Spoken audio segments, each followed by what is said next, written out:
Hi guys, it's Rob from Not Just Travel, Not Just Cruise. Now, I just got back from a mini break on Fred Olsen Cruises' flagship, Bolette, sailing from Southampton up to Liverpool. This is what I found. Fred Olsen Cruise Lines describe themselves as a traditional British cruise line, which in a way is quite amusing, considering they're originally Norwegian. The line was started 175 years ago by three brothers, and in fact is still family run. Now, over the past few years or so, the company has conducted a lot of research into where it wants to be positioned within the really busy cruise market. And following that, they've reached a decision that they're going to go in the opposite direction to the current trend of building bigger, more activity-filled liners, and instead will focus on smaller, more intimate ships, really based on cruising as a more luxury experience. So what is their target market? Who are the people who cruise on and then return in great numbers to Fred Olsen Cruise Lines? Well, the average age of a Fred Olsen passenger is apparently mid-60s. But as with all cruise lines, there's a wide age range of passengers, and the company itself is keen to point out that age is just a number. Their target market is an attitude rather than age. Now, they're not an adult-only cruise line, but they don't have water slides or go-karts or climbing walls, etc. Other activities often aimed at the younger audiences. So, how did I find Bolette? Well, let's start with a few stats. In comparison to many new ships, she's very small, weighing in at just over 62,000 tonnes. It's got a maximum capacity of just over 1,300 passengers, but the normal maximum carried is around 1,200. So, this combined with a crew of around 650 gives an excellent crew to passenger ratio. Now this is particularly noticeable in the customer facing areas such as the bars or the lounges. So let's have a quick ship tour. My cabin on this trip was just a standard ocean view. This was laid out as a twin but can easily be converted to a double. There's a comfortable settee which will double up as another bed if needed. The bathroom's decent size, with good room to dry yourself off without banging your hands on the walls, and it has a nice sized walk-in shower.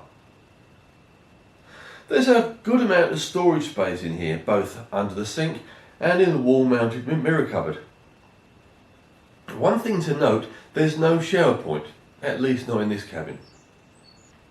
So back in the cabin, looking at the wardrobe storage, there are plenty of shelves and there's abundant hanging space, including for longer things like dresses. There's a full-length mirror in one door and a good amount of drawer space both under the dressing table and in the bedside cabinets. Wall-mounted TV is on a bracket which swivels so it can be watched from the settee or the beds. In common with many ships, there's a single UK socket above the desk. Given that this is an older ship, 25 years or so, the only charging points for phones and tablets are on the dressing table, but hey. Now, I know a lot of people really don't care about having the cabin refreshed in the evening, but to me it was a nice touch upon my return from dinner to see that the curtains have been closed, the bed turned down, and chocolate and a menu on the pillow. Now, there are several different types of cabin on Bolette. You've got your standard inside cabin and the standard ocean view, which I was in. If you're on a private balcony, there are the superior balcony, otherwise known as the junior suites, and the premier suites, and they're on the upper decks. And then, pretty much unique to Fred Olsen, you have the superior ocean view and the terrace cabins, which overlook or open onto deck 3, which is the promenade deck. There are a good number of accessible cabins in all grades. When you book an accessible cabin, the reservations team will ask you about the details of the disability. This means that they can, wherever possible, they can cater for that particular issue. In terms of numbers of passengers per cabin, there are cabins that will cater for up to 4 passengers. Now, Bolette has 2 swimming pools, one indoors and one out, as well as several hot tubs or jacuzzis. Main pool has a sliding roof which can be retracted in the warmer weather or closed up when it's not, to create a space that's away from the weather. You've got bars and eateries around both pools. Food is included, but the drinks are extra unless you have the drinks package. Drinks package costs about £24 per person per day. There are several areas on the upper decks where you can play deck games if that takes your fancy. If you feel like being really energetic and exercising, you've got a well-equipped gym, or you've got the spa or the thermal treatment if you want to be pampered. Now, one unusual feature about Bolette is the fact that you can get right to the bow. This means you can go and do your Titanic pose if the fancy takes you. Just don't get your hair done before you go up there. It really can get quite blowy. Now, inside there are several lounges and bars where you can relax. These include the Bookmark Cafe, which almost it doubles like a library, with a fair range of books across several bookcases. You have the Mooring Lights bar with shuffle boards and bar billiard tables, as well as a wide selection of board games. This bar also has a small entertainment area which is used by musicians.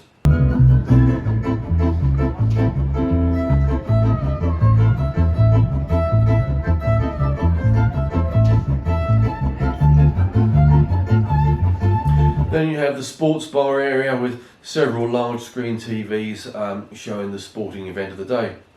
Elsewhere you have the Austria and Earth rooms or the card room.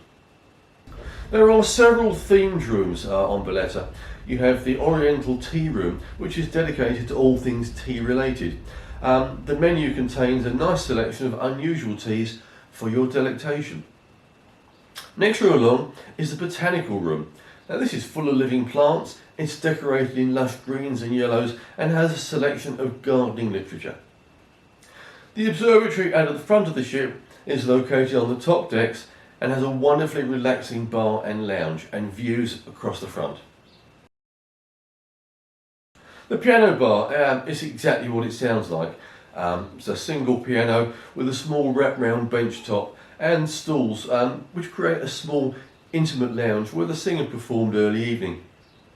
One of the things I really did like about this ship is the amount of little small snugs where you can just sit and just watch the world go by. If you want to be entertained, well, the place to go is the Neptune Lounge. This is the theatre. Now, it's very small by modern ship standards, but the seats are well spaced and they're very comfortable. Then there's the auditorium, which is used for interactive displays and also doubles up as the ship's cinema.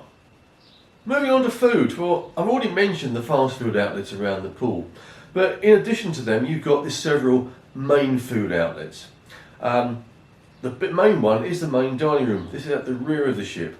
Now this is set over 2 floors and is part of the inclusive package. On my trip, this was only open for breakfast and dinner. Now, Fred Olsen currently run the first or second sitting system for dining, although I understand that they're looking to bring in the freedom dining option. The food served in the main dining room, the MDR, was really very nice. Nice choice, beautifully cooked and very nicely presented.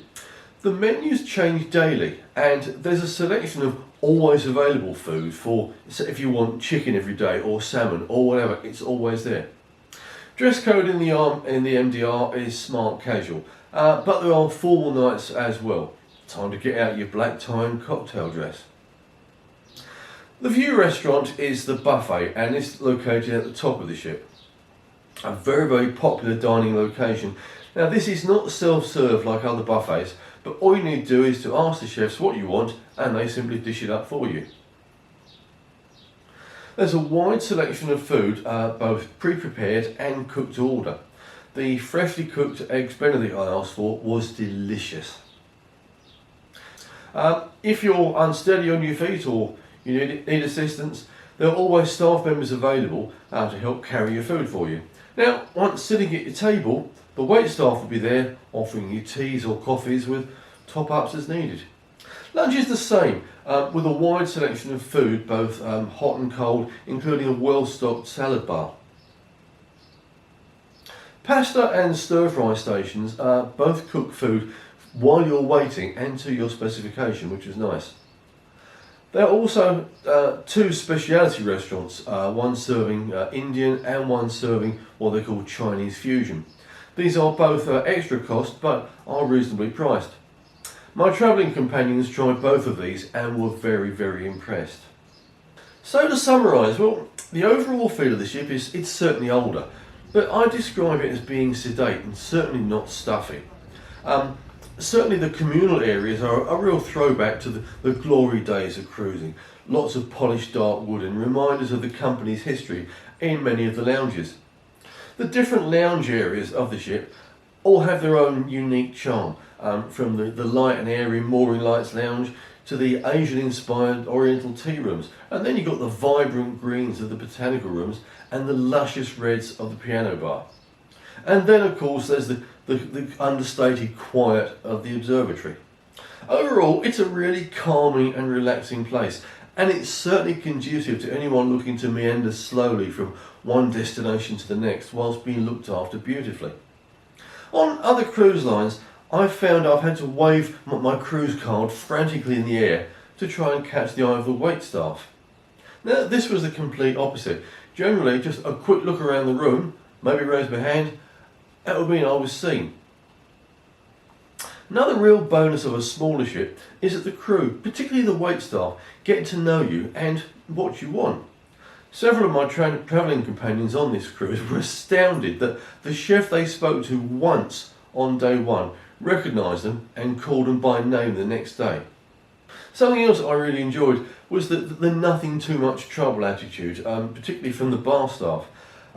Looking down the cocktail menu, there was nothing that I particularly fancied, so I asked the barman, "Can you do me a vodka martini?" Without hesitation he replied, "Certainly sir, would you like olives or lemon?" He then brought me a beautifully mixed drink. What's not to like?